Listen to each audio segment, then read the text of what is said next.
ভেটকি মাছের একঘেয়ে রেসিপিটিকে একটু ভিন্ন স্বাদ বদলে নেওয়া গেলে কেমন হতো বলুন তো বন্ধুরা। নমস্কার বন্ধুরা, মাদার সিম্পল কিচেনের তরফ থেকেই আমি অন্তশ্রী আপনাদের সকলকে জানাই স্বাগত। নতুন দিনের নতুন রেসিপি নিয়ে আবার হাজির হয়ে গেছি। আজকে আমাদের রেসিপি দই ভেটকি। একটু ভিন্ন স্বাদে দই ভেটকি রেসিপি আজকে আমি আপনাদের সঙ্গে শেয়ার করতে চলেছি। এর জন্য আমার দরকার ভেটকি মাছ। এখানে আমি একটা ভেটকি মাছ নিয়েছি, সেটা আমি 4 পিস করে কেটে নিয়েছি। এবার আমি মাছটাকে ম্যারিনেশনের জন্য পরিমাণ মতো নুন ও হলুদের গুঁড়ো দিয়ে ভালো করে একটু মাখিয়ে নেব। মাছের গায়ে ভালো করে নুন আর হলুদ দিয়ে একটু ম্যাসাজ করে নিতে হবে। দেখুন, কিছুক্ষণ ভালো করে মাখিয়ে আমি মাছটাকে কিন্তু ম্যারিনেট করে রেখে দেব। অন্তত 10 মিনিট আমি মাছটাকে ম্যারিনেট করে রেখে দিচ্ছি। এবার কড়াইতে পরিমাণ মতন সর্ষের তেল দিয়ে আমি মাছগুলোকে একটু ভালো করে ভেজে নেব। দেখুন, তেলটা গরম হয়ে গেছে। এবার আমি এখানে মাছগুলোকে ভেজে নিচ্ছি।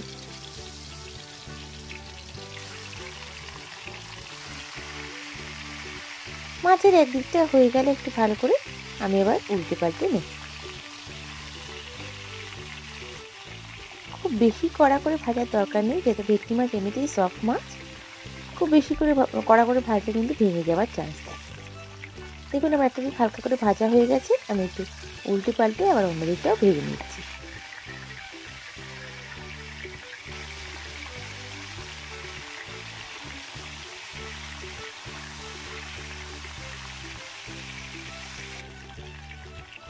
দেখুন, আমার মাছগুলো কিন্তু ভাজা হয়ে গেছে। এবার আমি মাছগুলোকে তুলে রেখে দিচ্ছি।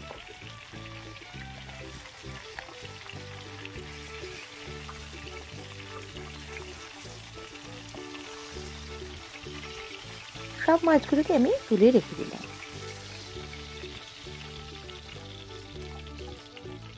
এবার আমি কড়াইতে ফোড়নে একটা শুকনো লঙ্কা, একটু গোটা গরম মশলা দিয়ে একটু হালকা করে ভেজে নিচ্ছি। যখন বেশ সুন্দর একটা ঘ্রাণ বেরোবে, তারপর আমি এখানে অ্যাড করে দেব পেঁয়াজ বাটা। আমি এখানে দুটো মিডিয়াম সাইজের পেঁয়াজ বেটে নিয়েছি, নিয়ে আমি এখানে অ্যাড করে দিলাম। আর এরপর আমি এখানে অ্যাড করে দেবো 1 চামচ মতন আদা রসুন বাটা। ভালো করে নাড়িয়ে চাড়িয়ে নিতে হবে যতক্ষণ না বেশ আদা রসুন বাটা ও পেঁয়াজের কাঁচা ভাবটা চলে যাচ্ছে। এরপর আমি এখানে অ্যাড করে দিচ্ছি টমেটো বাটা। আমি এখানে দুটো মিডিয়াম সাইজের টমেটো বেটে নিয়েছি, দিয়ে ভালো করে আমি একটু নাড়িয়ে চাড়িয়ে নিচ্ছি। ভালো করে কষিয়ে নিয়েছি। এবার আমি এখানে অ্যাড করে দিলাম 1/2 চামচ মতন হলুদের গুঁড়ো।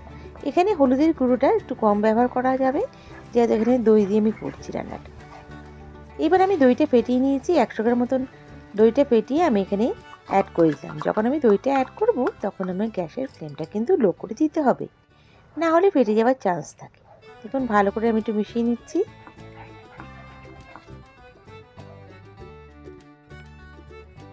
এবার আমি এখানে অ্যাড করে দেব কাজু বাটা। আমি এখানে 50 গ্রাম মতন কাজু একটু গরম জলে ভিজিয়ে বেটে রেখেছিলাম, সেটা আমি এখানে অ্যাড করে দিচ্ছি। এটা যদিও দই ভেটকি, তবু একটু কিছু টুইস্ট দিয়ে আমি রান্নাটাই করেছি। আশা করি আপনাদের ভালো লাগবে। একবার অন্তত এই রেসিপিটা ট্রাই করে দেখুন। আমার গ্যারেন্টি আপনারা বারবার এই রেসিপিটাই বানাবেন। দেখুন, রেসিপিটা দেখুন, আমার যে গ্রেভিটা আছে তেলটা ছেড়ে দিয়েছে। যখন তেলটা ছেড়ে দেবে, তখন আমি এখানে অ্যাড করে দেবো গরম জল। জলটা খুব বেশি দেওয়ার দরকার নেই, যেহেতু এখানে ভেটকি মাছ কিন্তু খুব সফট মাছ, খুব বেশিক্ষণ ফোটানোরও দরকার নেই। আমি হালকা অল্প মতন গ্রেভি দিয়েছি, যেরকম আমার লাগবে। একটু যাতে গাঢ় হলে পরে, খুব বেশি গাঢ় না হয়, একটু মিডিয়াম গ্রেভি থাকবে। এবার আমি এখানে আমার ভেজে রাখা মাছগুলোকে অ্যাড করে দিচ্ছি। দেখুন, সব মাছগুলো আমি অ্যাড করে দিলাম, দিয়ে একটু হালকা নাড়িয়ে চাড়িয়ে আমাকে কিন্তু কিছুক্ষণের জন্য ঢাকা দিয়ে রেখে দেবো।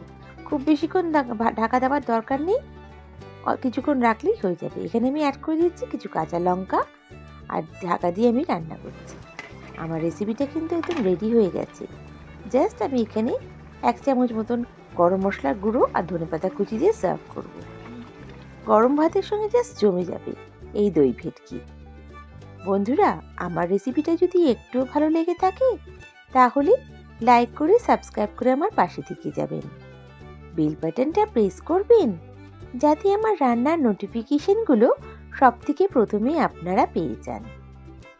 আর যদি আমার রেসিপিটা ফেসবুক থেকে দেখে থাকেন তাহলে আমার পেজটাকে লাইক করে ফলো করে দেবেন প্লিজ। আপনাদের এক একটা লাইক কমেন্ট আমাকে মোটিভেট করে নতুন নতুন রেসিপি নিয়ে আসার জন্য। আর আমার এই রেসিপিটা কেমন লাগলো আমায় কমেন্ট করে নিশ্চয়ই জানাবেন। আর আপনারা যদি চান কোনো নিত্য নতুন রেসিপি আপনাদের জন্য ট্রাই করি অবশ্যই আমার কমেন্ট বক্সে মেনশন করবেন, আমি ট্রাই করব। নেক্সট রেসিপি নিয়ে আবার হাজির হয়ে যাব। সবাই ভালো থাকবেন, সুস্থ থাকবেন। বাই। Thank you.